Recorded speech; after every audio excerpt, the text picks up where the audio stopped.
mga lods, yung paksiw natin. At paksiw tayo ng bangus mga lods.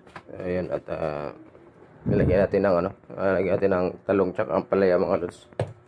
Para yummy siya. Ayan, nasa ilalim yung ito mga lods. Ayan, bangus yan.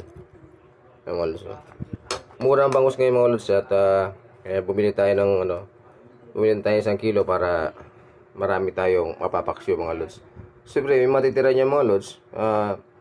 Para hindi na masayang, ipiprito natin siya. Yun mga lods, yung purpose natin dito. Kaya dinamihan natin yung pagbili ng bangus mga lods. Kasi masarap siya pagka ayan,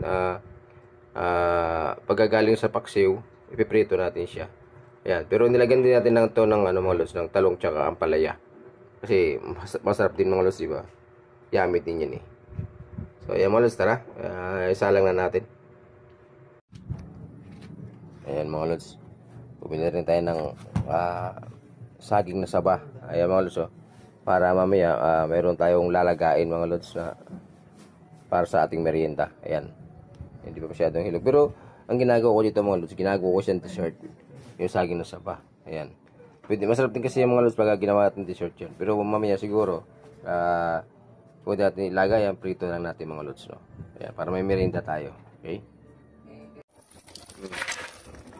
Bagong ligo yung alaga ng mga lods. Ayan, at ayan, hindi siya namamansin. Ayan.